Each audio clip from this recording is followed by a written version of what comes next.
আসসালামু আলাইকুম। আজ আমি তোমাদের গণিতে বার নির্ণয় কৌশল শেখাবো। মানে আজ থেকে 20 দিন পর কি বার, আজ থেকে 25 দিন পর কি বার, আমি সহজ একটা কৌশলে তোমাদেরকে বুঝিয়ে দেব। তো চলো আমরা একটু বোর্ডে যাই।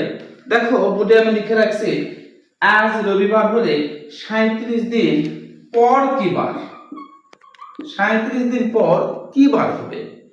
আজ রবিবার। এখন হয়তো একজন জিজ্ঞাসা করতেছে, স্যার আজকে রবিবার, তো 37 দিন পর কি বার হবে? সহজ একটা বুদ্ধি দেখো।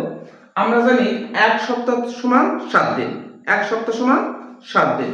সেই 7 দিয়ে আমি 37 কে ভাগ করে দিব। 5 7 35। দেখো ভাগশেষ কত থাকবে? 2। এই 2 ভাগশেষ থাকবে, এই যে রবিবার এর পরে 2 দিন যোগ করবা। রবিবার, সোমবার, মঙ্গলবার। তারপর 37 দিন পর কি বার হবে? মঙ্গলবার।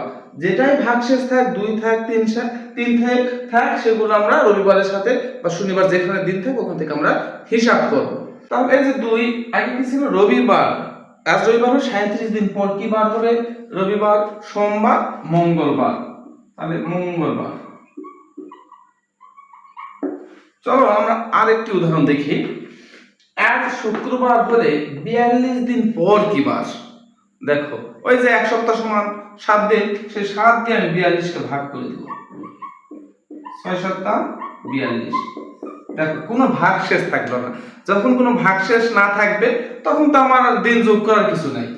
শুক্রবার, শুক্রবারই। তুমি মিলাই দেখবে 42 দিন পর ঠিক শুক্রবার আসবে। তাহলে এই দুটো অঙ্ক আমরা সহজেই বুঝলাম, বার নির্ণয় কৌশল। তাই তোমাদের জন্য একটা অঙ্ক আমি বোর্ডে লিখে রাখছি। দেখো আজ শনিবার হলে 53 দিন পর কি বার হবে? আজ যদি শনিবার হয় তাহলে 53 দিন পর কি বার হবে? তোমরা ঝটপট অঙ্কটি করে আমার কমেন্ট বক্সে উত্তরটি লিখে দাও। তো ঠিক আছে, আজকে এ পর্যন্তই। আগামী দিনে আমরা নতুন একটা কৌশল নিয়ে তোমাদের সামনে হাজির হব। আল্লাহ হাফেজ। আসসালামু আলাইকুম।